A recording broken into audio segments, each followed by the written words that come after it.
Are you thinking about starting a small business from home? You are in luck because this is the first of a 4-part series. This is going to walk you through the process of starting up your business from home.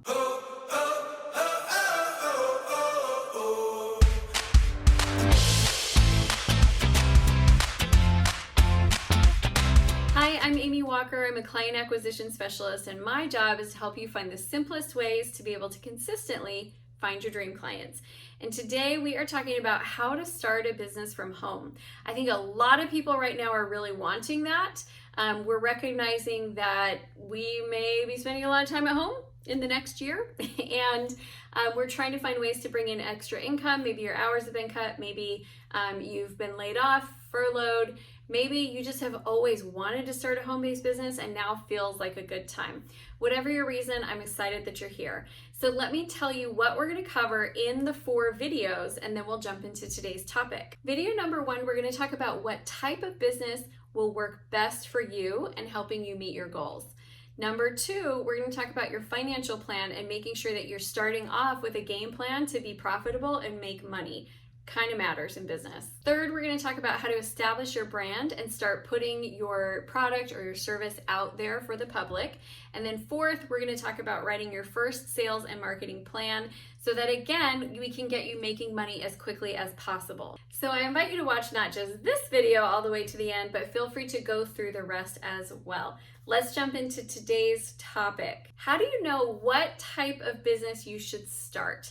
I think it's really the most important question because I've seen a lot of people want to work at home, and usually when they want to start a business from home, it's because they want flexibility, they want financial independence, they want more family time, they want to not have a boss, they want to be able to just kind of build something that is their own.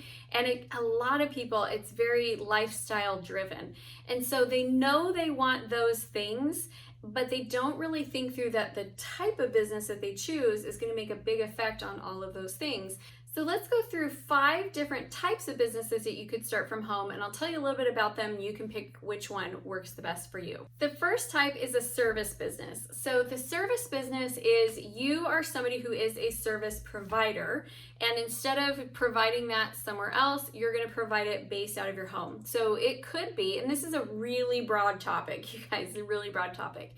It could be that you are a hairstylist, or you do nails, or you do babysitting, or you do lawn care, or any kind of a service that you can provide. It could be plumbing, it could be, there's a lot of different types of services. So this is pretty broad, but instead of going and getting a retail spot, you want to kind of manage that out of your home office. You have to figure out there if you're going to have people coming into your home or if you're going to be going out into their homes and traveling to them. So if, for example, you really wanted a lot of family time at home, a service-based business based out of your house might be disruptive to family time because you have people kind of coming and going. So that's definitely something to consider, but your operation costs are going to be a whole lot lower than if you were in a retail location. So usually the people that go into a service type business are the ones who they already have a skill, they're already trained to provide this certain service, and now they just want to do it on their own terms instead of working for somebody else.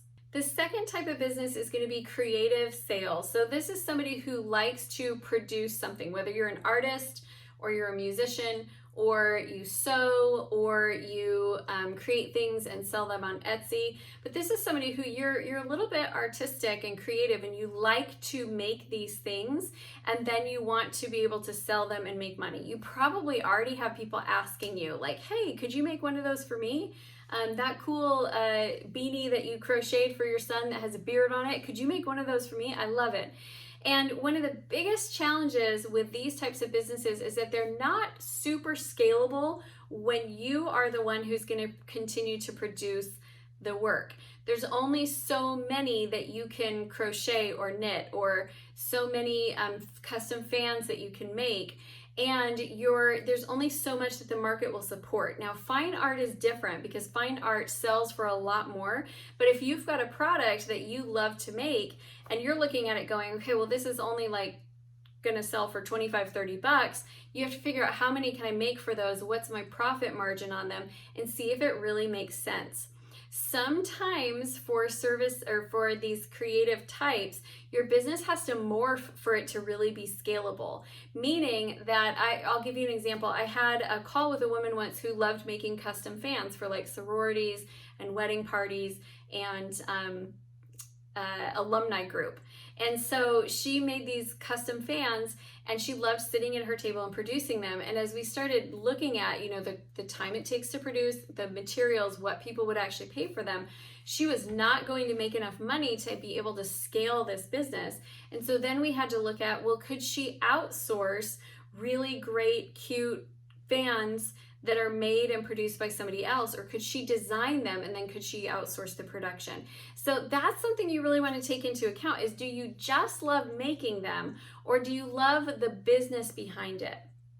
If you find that you just love making them, it is okay to keep it as a hobby and find something else that is going to serve you a little bit better. But if you love the business behind it, this can be a great way to go. Just know that you will not always be the one that's sitting behind your table crafting or producing. Third is direct sales or network marketing. And I know why this gets a bad rap, but I will tell you, I totally don't agree with it. I think it's a great business model. It has one of the lowest startup costs out there. You tend to have good training built in, and you should definitely look for that. And third, they have one of the highest profitability margins of all businesses. So I think it's a great way to go. I just think if you're going to step into direct sales or network marketing or anything multi-level, you have to love the product, you have to love the culture, and you have to be committed to working your business like a business. And that's where most people get lost. Most people step in and they don't really work it like a business, and they kind of try to like get rich quick off of their friends and family. And it ends up being not very professional, and they just don't take it seriously and aren't committed enough. And that's why I think it gets a bad rap. Not because it's a bad business model, it's actually a great business model. And this is how I got my start in business, with $100 investment to buy a starter kit with a cosmetics company.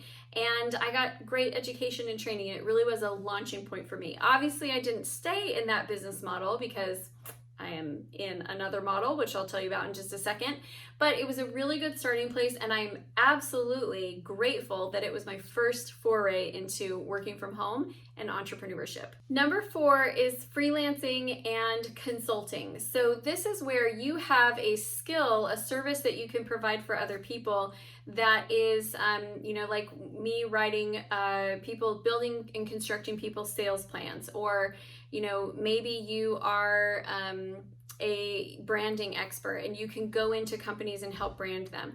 So when you're doing freelancing / consulting, what you're doing is you're going and working inside of people's companies, but you're working from the outside. So this is a great model if you know that what you really love to do is do the work. Okay, if you love to do the work and you really just want to be able to do that work from home on your own terms and create more profit for yourself, this is a great model to go into. You don't have to spend quite as much time doing marketing and doing sales, because once you get that contract will last for quite a while. And so you're kind of more just in the phase of like, I need to replace because one's going away. And so your marketing and sales isn't quite as hyped up as the next model. So personally, I do some of this, but I don't do a lot of it. And the reason why is because I really like and prefer the next model better. So the 5th model that we're going to talk about is the coach, the speaker, the expert model. I love, and I would put info products under this as well. I love being able to sell my ideas and my strategies, because when I go in and I say I'm going to construct your sales system, it's very time and labor intensive. And so that will take months for me to construct somebody's sales system. When I go in and say I'm going to teach you how to construct your sales system and I'm going to give you all the components and strategy that you need, I'm in and out a whole lot faster. And I like that. I would rather, and I've done both. And at one point I was like, no, I want to do all consulting. And then I did it for a year and I was like, oh, no, that's not what I want to do. I really love coaching. So being able to be somebody who is teaching others how to do what you know well. So coaches, speakers, experts, trainers, mentors, that's a great model for you to use. If you want to go into that business, I really think the most important thing that you can do is not go in being just like everybody else. So there are 1,000,001 life coaches, but there's not as many coaches that specialize in career transitions. So maybe you're still a life coach, but you specialize in career transitions. There's a lot of business coaches, but there's not as many client acquisition specialists. So the more that you specialize within that, the more that you're going to be able to be successful. And don't try to do what everybody else is doing. Try to do what you are expert in and roll with that. Okay, I'm going to throw in one more as a bonus. I think at the beginning I said I was going to do 5, but I just thought of another one, which is being an independent sales contractor. So many companies are looking for great salespeople, and you can work for multiple different companies at once, just setting appointments for them, just closing deals for them, and you get paid extremely well.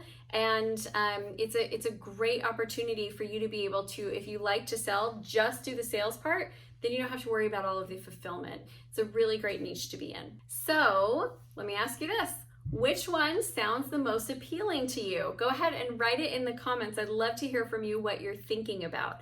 When you are picking what type of business you want to do, I think there's a couple things you should keep in mind.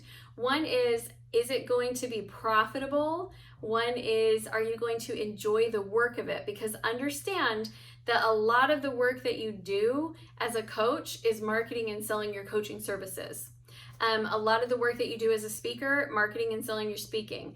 A lot of the work that you do when you're creating, fun handcrafts is marketing and selling the handcrafts.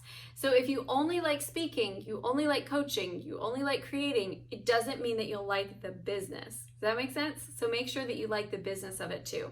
And then I also would really look at what's your profitability? Can you make a good amount of money in this, or are you going to cap out when you hit a certain point? All of those are really critical to look at before you jump into starting the business. All right, my friends, that is my info for you today. If you would like to continue the conversation, please head over to our private Facebook community. It's called Acquire, and it's a great place to ask questions, get connected with other like-minded entrepreneurs, and be a part of the community. I would love for you to leave me a comment, like this video. If you haven't done it already, please subscribe to the channel and hit the bell notification so you can get notified every time we release new content, which is 3 times a week. All right, that is it, my friends. I hope you have a wonderful rest of your day.